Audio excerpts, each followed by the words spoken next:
ನೋಡಿ, ನಾನು by election contest ಮಾಡಿದಾಗ ಆತ JDS ದಲ್ಲಿದ್ದ. ಹಾಂ 25 ಲಕ್ಷ ಡಿಮ್ಯಾಂಡ್ ಮಾಡಿ 50 ಲಕ್ಷ ಡಿಮ್ಯಾಂಡ್ ಮಾಡಿದ್ರೆ ಆಮೇಲೆ ನಮ್ಮ ಪಕ್ಷದ ಮುಖಂಡರು ಶೇಷು ರೆಡ್ಡಿ ಅವ್ರ ಜವಾಬ್ದಾರಿ ಇತ್ತು ಅವಾಗ ಜಿಲ್ಲಾಧ್ಯಕ್ಷರು. ಅವರು 25 ಲಕ್ಷ ಕೊಟ್ಟು ಪಾರ್ಟಿಗೆ ಸೇರಿಸ್ಕೊಂಡು ಅವನ ಬೂತಲ್ಲಿ 3rd ಪ್ಲೇಸ್ ಬಂದಿದೆ ಕಾಂಗ್ರೆಸ್ ಅವತ್ತು. ಯಾರು? ರಾಜಣ್ಣ ಅವ್ರಿಗೆ. ಹೌದು. ಆಮೇಲೆ ಅವನು BJP ಹೊಟ್ಟೋದ ಆತ.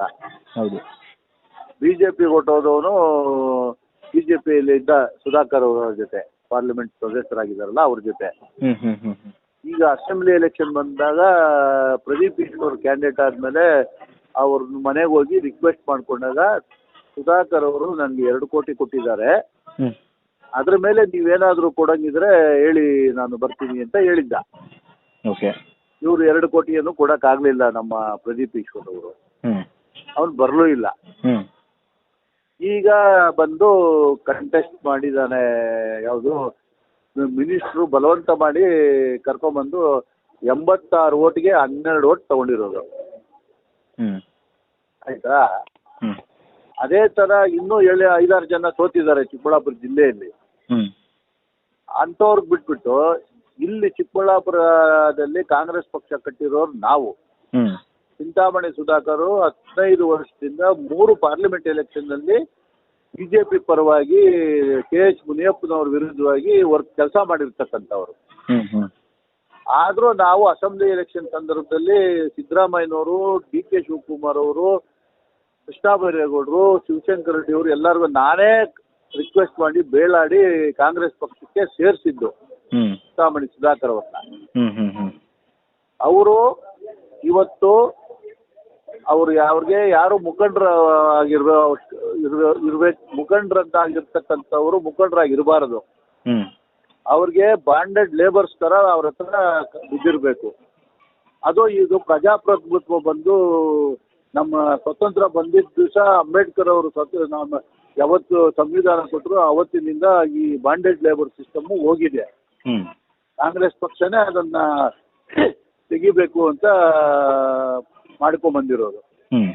ಇಲ್ಲಿ ಚಿಕ್ಕಬಳ್ಳಾಪುರದಲ್ಲಿ ಸುಧಾಕರ್ ಮತ್ತೆ ಇಲ್ಲಿ ಬಂದ ಮೇಲೆ ಬಾಂಡೆಡ್ ಲೇಬರ್ ಸಿಸ್ಟಮ್ನ ಮತ್ತೆ ಮರುಸ್ಥಾಪನೆ ಮಾಡ್ತಾ ಇದ್ದಾರೆ. ಇದನ್ನ ನಾವು ನಮ್ಮ ಕಾಂಗ್ರೆಸ್ ಮುಖಂಡರೆಲ್ಲವನ್ನು ಮುಖ್ಯಮಂತ್ರಿಗಳು, ಉಪಮುಖ್ಯಮಂತ್ರಿಗಳು, ನಮ್ಮ ಪಾರ್ಟಿ ಅಧ್ಯಕ್ಷರು ವೇಣುಗೋಪಾಲ್ರವರು, ಸುರ್ಜೇವಾಲಾ ಅವರ ಗಮನಕ್ಕೆ ತಗೊಂಡ್ಬಂದು ಅವರು ಏನು ಕ್ರಮ ಕೈಗೊಳ್ಬೇಕು ಅವ್ರು ಕೈಗೊಳ್ತಾರೆ. ಅವ್ರಿಗೆ ನಾವು ರಿಕ್ವೆಸ್ಟ್ ಮಾಡ್ತೀವಿ. ಅಲ್ಲಿ ಪಕ್ಷಕ್ಕೆ ದುಡಿದಿರ್ತಕ್ಕಂಥವ್ರನ್ನ ಯಾರನ್ನಾದರೂ ಮಾಡಲಿ ಪರವಾಗಿಲ್ಲ, ನಮ್ದೇನು ಅಭ್ಯಂತರ ಇಲ್ಲ. ಪಕ್ಷಕ್ಕೆ ದುಡಿದಿರಬೇಕು ಅಟ್ಲೀಸ್ಟ್ ಪಕ್ಷಕ್ಕೆ ಅಲ್ವಾ. ಇವಾಗ ರಾಜಣ್ಣ ಅವರು ಪಕ್ಷದ ಸೇವೆ ಏನು ಇಲ್ಲ ಅಂತ ನೀವು ಅಸಮಾಧಾನ ಇರೋದು ನಿಮಗೆ? ನಮ್ಗಲ್ಲ ಸ್ವಾಮಿ, ಇಡೀ ತಾಲೂಕಿಗಿದೆ, ಇಡೀ ಜಿಲ್ಲೆಗಿದೆ. ನಿಮ್ಗೆ ಗೊತ್ತಿದೆ. ಈಗ ಇಡೀ ಚಿಕ್ಕಬಳ್ಳಾಪುರ ಜಿಲ್ಲೆಯಲ್ಲಿ ತಾಲೂಕಲ್ಲಿ ತಾವೇ ಕೇಳಿ ಒಂದು ಸರ್ವೆ ಮಾಡಿದ್ರೆ ನಮ್ಗೆ ಭಾಳ ಉತ್ತಮ. ಈಗ ಹಂಗಾರೆ MC ಸುಧಾಕರ್ ಅವ್ರ ಮೇಲೆ ನಿಮಗೆ ಬೇಜಾರಾಗಿದೆ ಇವ್ರಿಗೆ ನಾಮಿನಿ ಮಾಡ್ತಿರೋದಕ್ಕೆ? ಹೌದು ಸರ್. ನೀವು MLA ಅವ್ರನ್ನ ದಯವಿಟ್ಟು ಒಂದು ಕೇಳಿ, ಅವರು ಹೇಳ್ತಾರೆ. MLA ಅವ್ರ ಗಮನಕ್ಕೂ ಇಲ್ವಾ ಇದು ಸರ್? ಇಲ್ಲ, ಅವ್ರ ಗಮನಕ್ಕೆ ಬಂದಿಲ್ಲ. ಅಲ್ಲ, ಈಗ ಟಿಕೆಟ್ ಕೊಡ್ಬೇಕಾರೆ ಇಂಥ ಕ್ಷೇತ್ರದಲ್ಲಿ ರಾಜಣ್ಣ ಅವ್ರನ್ನ ನಿಲ್ಲಿಸ್ತೀವಿ ಅಂತ ಹೇಳ್ಬೇಕಾರೆ ನಿಮ್ ವಿಶ್ವಾಸ ಯಾವ್ದು ತಗೊಂಡಿಲ್ವಾ ನಿಮ್ದಾಗ್ಲಿ? MLA ಇಲ್ಲ, ನಮ್ಮನ್ನ ಯಾರನ್ನೂ ಕೇಳಿಲ್ಲ. ಯಾರನ್ನೂ ಕೇಳ್ದಿರಾ ಮಿನಿಸ್ಟರ್ ಸುಧಾಕರ್ ಅವರು ಮಾಡಿದ್ದಾರೆ ಅಂತನಾ? ಹೌದು.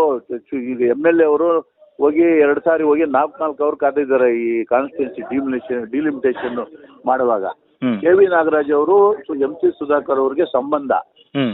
ಅದಕ್ಕೋಸ್ಕರ ಆ ಮಂಡಿಕಲ್ ಹೋಬಳಿಯಲ್ಲಿ ಇವರು ಬರದೇ ಇರ್ತಕ್ಕಂಥ ಓಟ್ಗಳನ್ನ ಗೋರಿಬಿದ್ನೂರ್ಗೆ ಸೇರಿಸಿ KV ನಾಗರಾಜ್ ಅವ್ರಿಗೆ ಅನುಕೂಲ ಆಗುವ ರೀತಿಯಲ್ಲಿ ಕಾನ್ಸ್ಟಿಟ್ಯೂನ್ಸಿ ಮಾಡಿಕೊಟ್ರು. ಅದು ನಂದಿ ಪಕ್ಕದಲ್ಲಿ ಇರ್ತಕ್ಕಂಥದ್ದು ತಿಪ್ಪೇನಹಳ್ಳಿ. ಚಿಕ್ಕಬಳ್ಳಾಪುರ ಲೆಫ್ಟ್ಗೆ ಹೋದ್ರೆ ಆ ಭಾಗ ಎಲ್ಲಾನು ನಂದಿ ಕ್ಷೇತ್ರನೇ. ಹೌದು. ಅದನ್ನ ಬಿಟ್ಬಿಟ್ಟು ಗೋರಿಬಿದ್ನೂರ್ಗೆ ತಗೊಂಡೋಗಿ ಮಂಡಿಕಲ್ ಇರ್ತಕ್ಕಂಥ ಕೆಲವು ಪಂಚಾಯತಿಗಳನ್ನ ಸೇರಿಸಿ